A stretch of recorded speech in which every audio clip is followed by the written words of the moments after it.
Welcome to another episode of ExecuBalance. Thank you for joining me today as we dig in and try to find different tips and tricks from some busy executives on how they balance their life. My name is Chad Crow. I'm the host of the podcast as well as CEO of Techwood Digital. I'm a father of 4 and a husband to 1, and so I know what it's like to have to struggle to find balance. Thank you so much for joining me today, and I hope you enjoy this episode. Thank you for joining us. I'm here today with Carol Bremer-Bennett from the Executive Director from World Renew. Thank you so much for joining us. Yeah, it's great to be here. Awesome. So, I like to start these things off to get to know people, just kind of roll through some of the roles that they're balancing in their life and the things that they're going through. So obviously, you've got a pretty stout role at work. Yes. So we can start there, talk about a little bit about kind of your work role and then go from there. Well, as I begin and talk to people, I think it's important to name the place that you're in. And so if you don't mind, I'd just like to say that we're coming from Holland, Michigan, right? And this is the land of the Three Fires Council. And so the Potawatomi and the Ottawa and the Peoria tribes were the original people and caretakers of this earth. And one of the roles that I carry in my life is being part of the Navajo tribe, which we call ourselves the Dene. And the Dene are not native to this region, but in a different region of what we call Turtle Island, which is North America. And that's in the Southwest United States. The beautiful Red Rock area of Arizona and New Mexico, Utah. That area is where my people are originally from. And so that is one of the roles I carry even into this place and want to honor the indigenous people who've traveled here before us and who remain in these lands and areas as well. But yeah, I have a big role at World Renew. World Renew is a faith-based nonprofit that is headquartered out of both Grand Rapids, Michigan and Burlington, Ontario. And we have work in anywhere between 24 to 30 countries at any given time around the world. We work in community development and in disaster response. And so, as you can imagine, with the global pandemic that has hit us, it has been a big year for us and lots of changes that we've had to do. And so we've embraced some new mantras and some new ways of being and working with each other and had some real challenges, but also some real breakthroughs that we can maybe talk about later on. I'm a wife also and a mother. And so a mother to 6 right. children and a grandmother to 1. And so that also keeps me busy. Most of my children are adults and out of the house, but I do have 1 middle schooler still in the house, and I have a beautiful family that also embraces the diversity of this world. 3 of my children are from Ethiopia, and 3 of my children are varying degrees of Navajo. And so we have that beauty and richness right within our family as well. Oh, that's so amazing. I love diversity. I love exposure to it. I plan and I try to think of how to expose my own children to more cultures and more different people, and we specifically chose a more diverse school for our kids, and I just feel like having that diversity makes them understand more, see things from different people's eyes. There is such richness and such wisdom in so many different people's cultures, in their histories, their lived experiences, their stories. So thank you for making that choice. It's certainly something I think that honors many different people and will enrich your children's lives. I feel bad, quite frankly, for people, even, my grandparents. I'm adopted, and so I actually have Dutch grandparents. And, they probably lived within a square mile of where they were born for their entire life. And my grandparents are incredibly important people in my life as far as, founding me and putting me on a firm foundation and so forth. But I also feel like they missed out on a lot that I've been able to experience in a bigger world. So I think that's something we do want to make sure that all people understand and perhaps with greater understanding and personal relationships with people who come from a different lived experience than your own, there will be, better conversations and deeper embracing of one another, and some of the polarization that we've experienced in our country will be lessened with future generations. We can start doing that today now, just any age, certainly, but we can certainly give that as a gift to our children. I think our children will start giving that gift already back to us and influence us.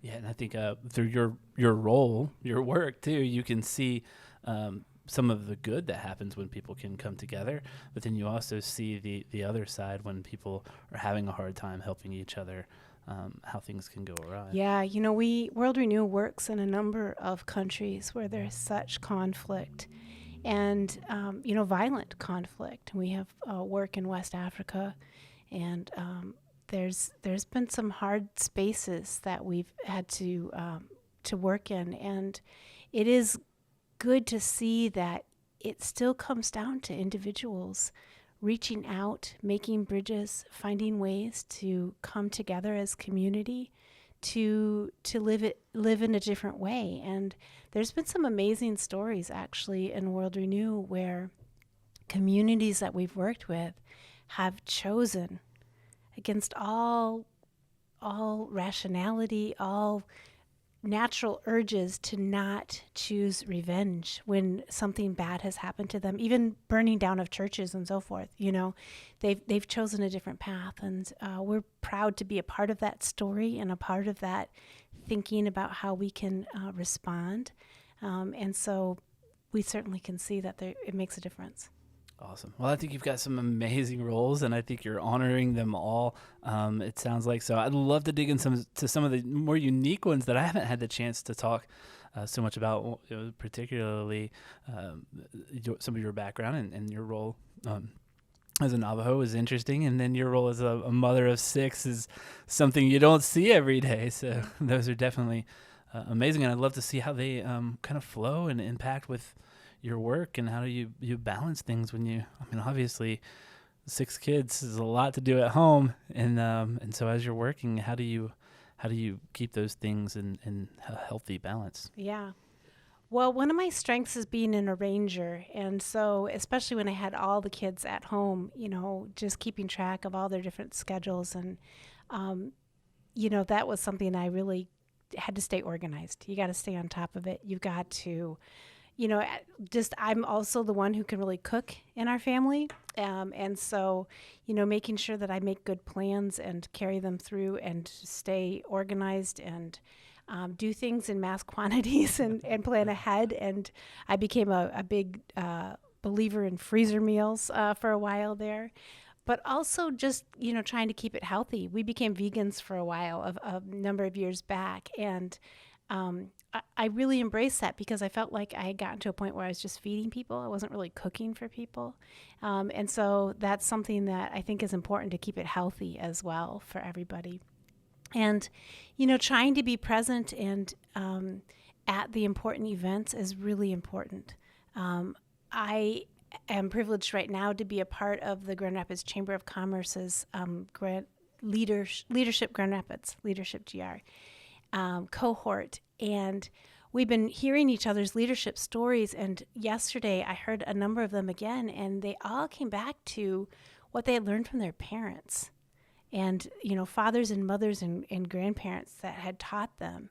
And it made me again realize I can put a lot of time into my work and my career, but who am I really teaching and who am I impacting for the long term? I've got to keep my children as a priority. And so I do that. I step away from a very busy Zoom schedule, and I step away when my son comes home from school.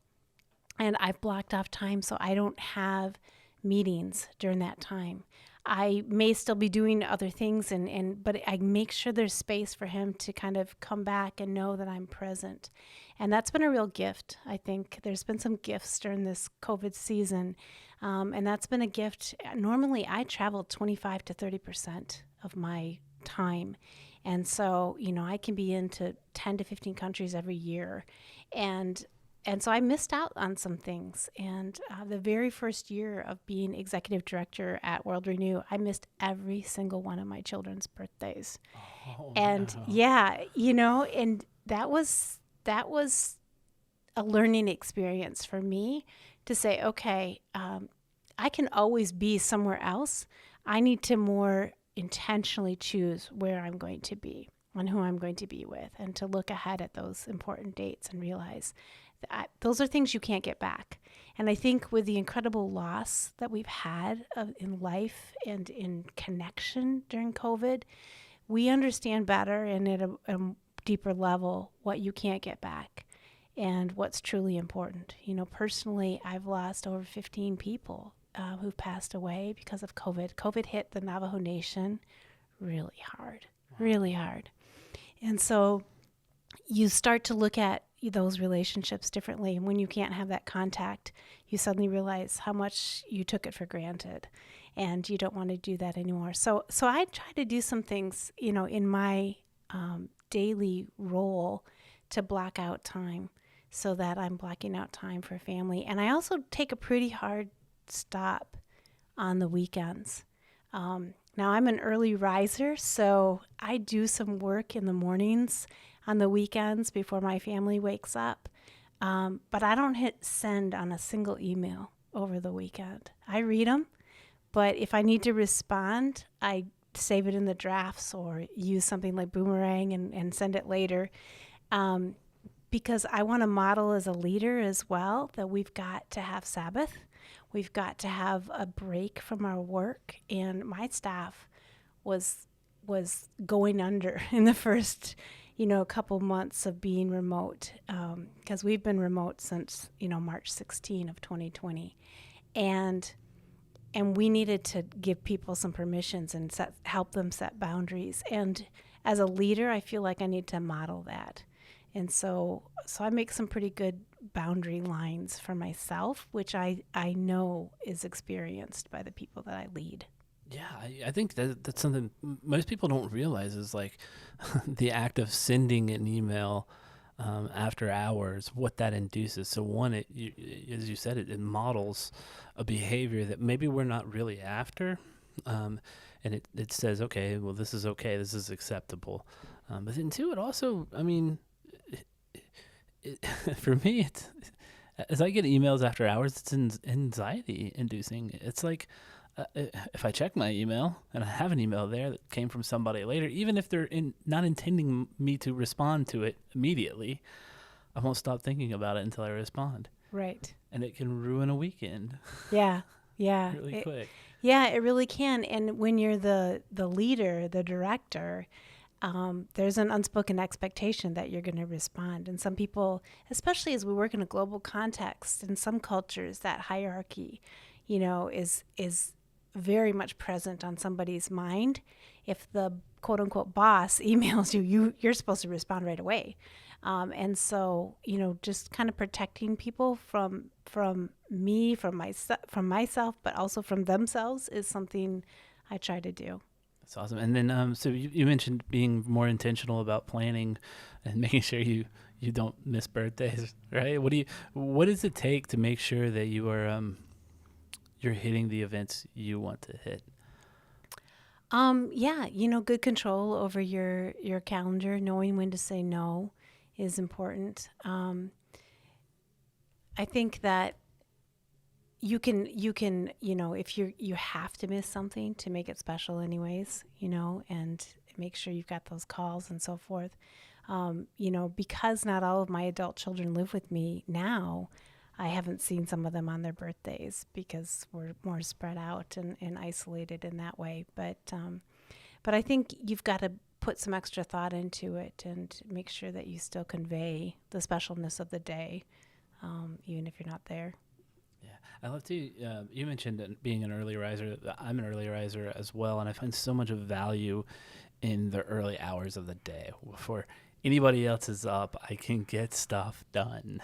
and if I forsake that time, then it wrecks the rest of my day. Yeah, it's a good time to frame your day and use it both for reflecting on what happened the day before and framing where you want to go that day. One thing we did in World Renew when we went remote, we realized, again, when we thought the staff were putting so much pressure on themselves and really, experiencing this pandemic, I don't know, they just wouldn't stop working. And we felt so disconnected from each other. We actually were able to get a grant through a foundation that supports us to hire a spiritual director.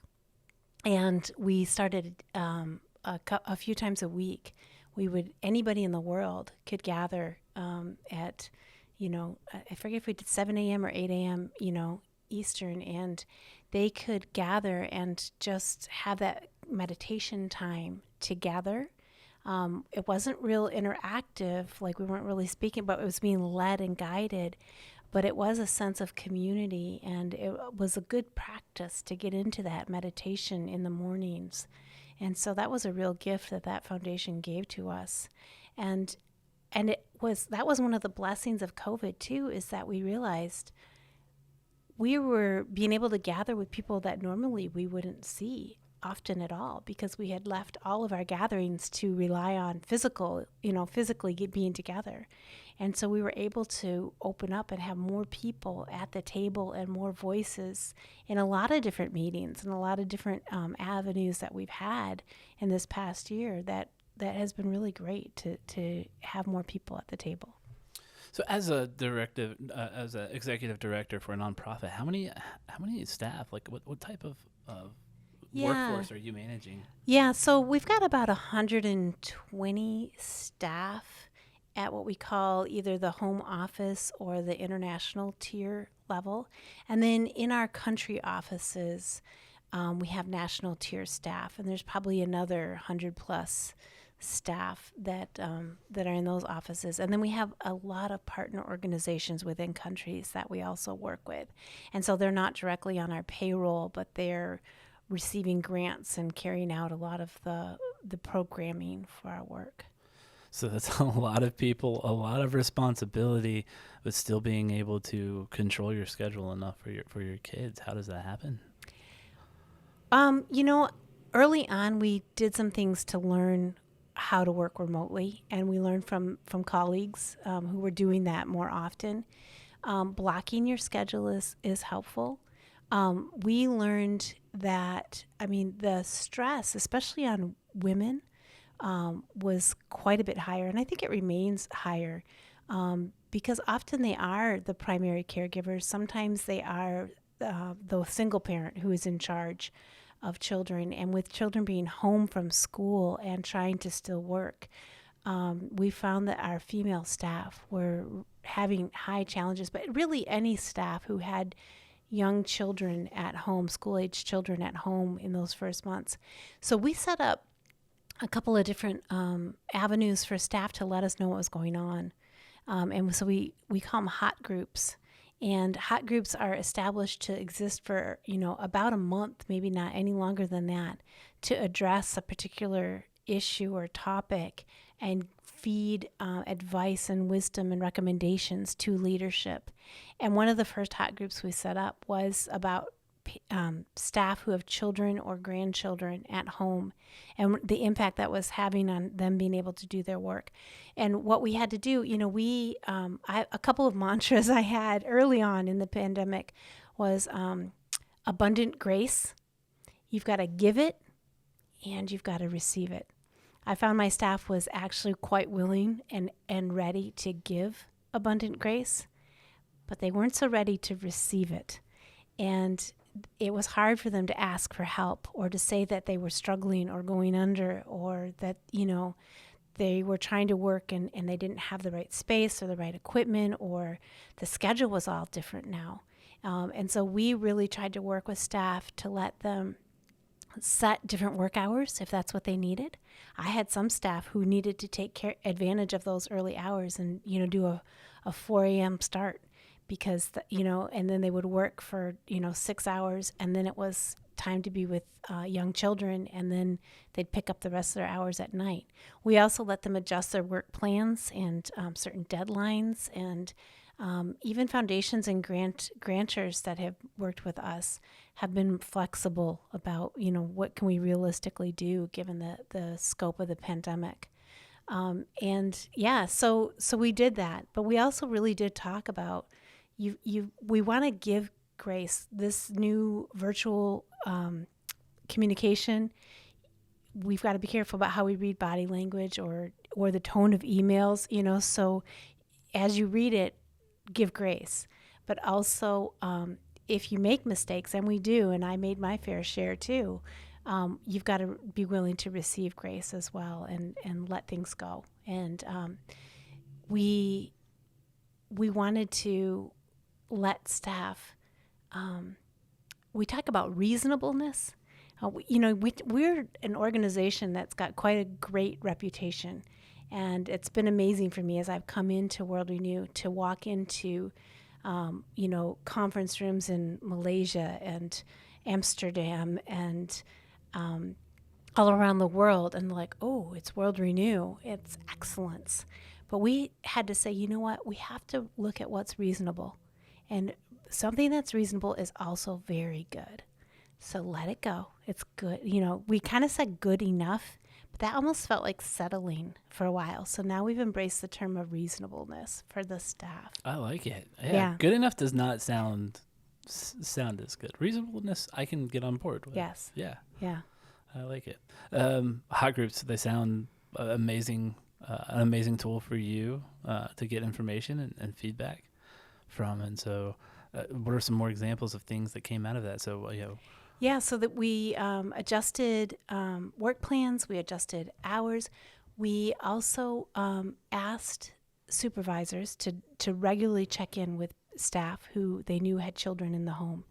And to ask, we do morale reports, so every supervisor talks to every staff person once a month. And we have standard questions, but we added a question about children and home life, which normally we don't so much pry into, but it was something that was important to be named for staff. And so we did that. We also said, let's make it a best practice to record meetings so that if you have to leave because the child is screaming or you just can't make it at that time, that there is a recording. So if you're feeling like you missed out, because that FOMO is real in your career, there's another alternative time for you to listen to it and to feel like you're still a part of it. And perhaps consider, as a leader, I've made some decisions that I need to say after I hear more feedback to say, you know what, that wasn't a good decision. That was actually a wrong decision. I did that recently with staff. I said, you know what,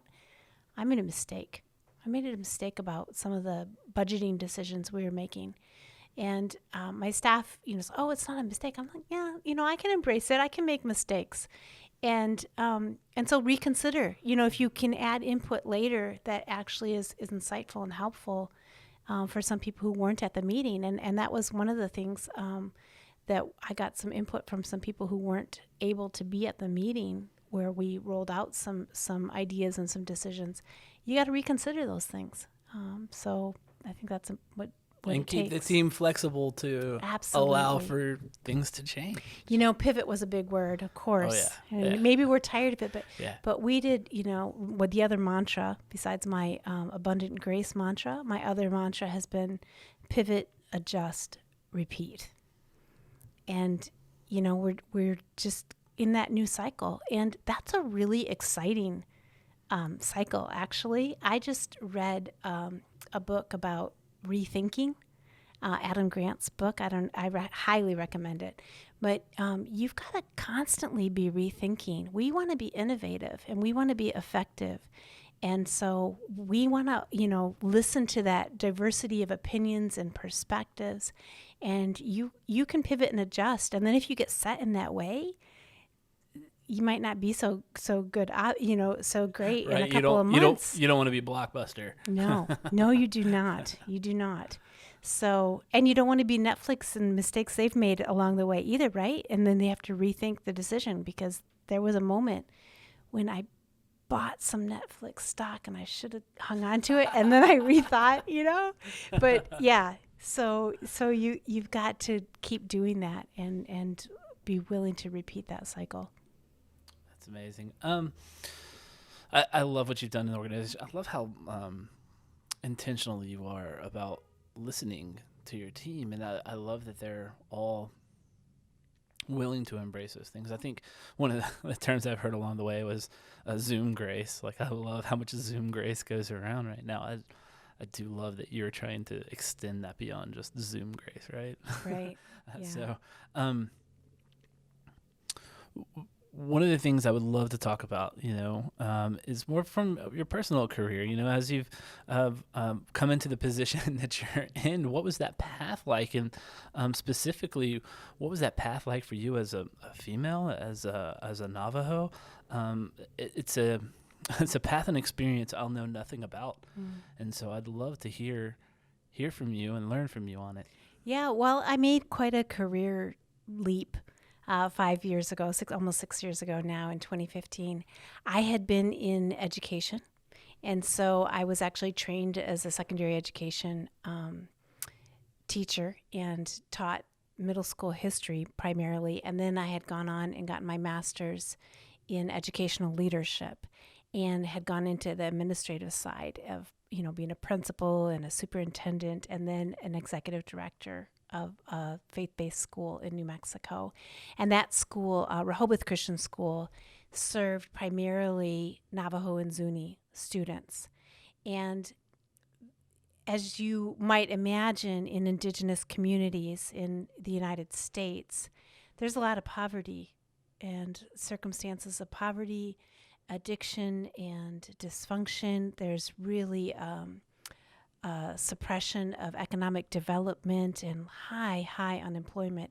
I remember being there in 2009 and hearing the unemployment numbers in the U.S., start to hit 9-10%. And all I could think was, Lord, if we only had 9 or 10% unemployment here. I mean, we often on the Navajo Nation, 30, 40, 50% unemployment. So that is, and then how do you raise up children who are incredibly talented and so much potential? You want them grounded in their family and their culture, but yet you want to equip them to compete anywhere in the world. And certainly our school had incredible success with graduation rates, with college attendance and college graduation rates, and have graduates literally all over the world. And so that's an amazing thing to be able to do. I'll tell you, those are some pretty convicting stats. How can a people group in America have 30 to 40% unemployment? I can't believe that I've been ignorant to that fact. Well, and then you have that, and then you add onto that a pandemic. Yeah. And right now, 30% of people who live on the Navajo Nation don't have running water, don't have electricity. And you're telling everybody to wash their hands all the time. And what you're literally doing is you're hauling water. Hopefully you have a pickup truck with one of those great big, 300-gallon tanks in the back bed of the truck. And you're driving maybe, if you're lucky, 5 miles, otherwise 100 miles to go fill up that water tank. And even at our school, we had a place on the campus where parents could come, community members could come and fill up their water tanks so they could haul water for not just for themselves and for cooking and drinking and showering, all of those things, but also for their livestock, which it's still a community that's very agricultural. And so now you're telling people to, wash their hands even more. And so that is something that is, it's a tragedy and it's a wrong that needs to be addressed. And there's really some good leadership in the Navajo Nation right now. And I think that we're quite thrilled that Secretary Holland is the first Indigenous leader to be in the cabinet of the president. And so we're excited for that. And she's the Interior Secretary. And so it will be interesting to see how some of the situations that have been ignored for hundreds of years might start to get some traction. So, yeah, it's What exciting. as a business leader, how can I help in that area? What needs to be done? Obviously, you've mentioned education. It sounds like the school you worked at is doing amazing things to try to help there. But what can I do? Yeah, I mean, always. When we work in justice issues all the time in World Renew, advocacy is really important. You've got to do some self-education, and this is true for whether you're dealing with social injustices and racism. So get some education, keep listening to those diverse voices, and advocacy is important. Realizing that there are ways that we can make sure voices are heard. It's best to hear the Native and Indigenous voices on their own because they're very intelligent and can speak for themselves, but amplify those voices. Amplify those voices and make sure that those who are not in your circle of influence, who don't invite those voices into their circle, expand their circles for them. Bring it up. Tell them what you learned from me today, and pass that on. And yeah, some people say all politics are local, and that's true. But you can vote for people who will care that about the local community, but also be people who can look in a broader way, because at some point their vote matters in a bigger context. And I think one thing we've learned in COVID as a global community, as the United States, is, we are all connected. And when I saw those first models of the COVID virus and how it can spread, and they had like mouse traps with ping pong balls, and you drop one ping pong ball and they all start setting off. I mean, we know viruses can spread that way, but good things can spread that way too. And so we've got to be that catalyst and that voice that can get the good things also spread. Awesome. So back to kind of the train of thought. So you were you were at the school and have risen to the director of the Did school. I get off topic? No, you're good. You're good. And then you made the big career leap. Well, you can see, I think you can kind of get a hint that our school was much more than a school. Yeah. And one of my favorite quotes as an educational leader was, "My school goes home at night." The school is nothing about the buildings. I've learned that about my church now, as I haven't been in church for over a year. My church is not a building. Right? My church is a community of people. A school was that community of people. And it wasn't just the children who went to the school. It's the parents, and especially in the Native cultures, it's the grandparents and the aunties and the uncles as well. And so it had a lot to do with community development and looking at what can we do to help change the course and the trajectory against all these odds that Indigenous people are facing and the historic trauma that they've gone through. What can we do to change that trajectory? So when I was approached to apply for the directorship of World Renew, at first you have those moments, you're like, me? I've never lived overseas, actually. You can start putting the case against yourself of why you shouldn't do this job. But there were people in my life at that time who said, no, we see that in you, Carol. And, living in the Southwest on the Navajo Nation is about the closest thing to living in a developing country. I've, shared with you the circumstances. And so, yes, the work was different, but the context, the passion that I have for affecting community change and doing that with all age groups is very much what I'm engaged in now. And at World Renew, we very much believe in participatory change. And so that change can't come from, it can't be imported. And so we're very attuned to our role as a resource and a facilitator and backstage, and letting the communities themselves be the real change agents and embracing the change and coming up with a plan.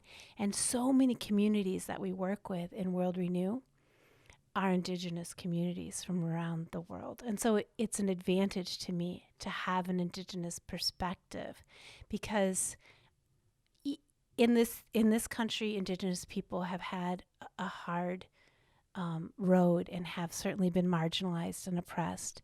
But that's true in other countries as well. It's often the Indigenous tribes that are the people who are living in the greatest vulnerability and the most circumstances of poverty. And so World Renew World Renew does go to places that are most vulnerable and have the highest poverty and hunger indexes. And so that's often with Indigenous people groups. So it's kind of following your passion and using the people around you for advice to help you and give you encourage to make that jump. Yep. Absolutely. Well, I wish we had a lot more time. I've enjoyed our conversation. I think one of the biggest things that I hear in this that I can take away from is how valuable diversity is, and then two, though, also, like, you just ended with a really good nugget about community and how you can't just go in and say, community, do this. You have to inspire it within your community, and that's the way you tried to do in your previous job down in that area. That's what the organization is trying to do now around the world. But it's also what you're doing with your community of work too, with the hot groups, and you're letting your community tell you what it needs. You're listening, and you're working together as a community to make change. And I think that's such a huge nugget for somebody who's trying to run a community of work. Yeah. It's so much about honoring the potential and the dignity of every person. And that's a passion of mine. And so it really is a sweet spot that I've been able to work in. I'm so thankful. I would say that needs to be a passion of everybody, to honor the dignity and the potential of people. And I think world would be a better place, but I think, right now, if I can do that in my job, in my role, I think Techwood's going to flourish and be great too. So thank you so much. You're welcome. For the time and the words and everything. Yeah, you're welcome. Thank you for joining us.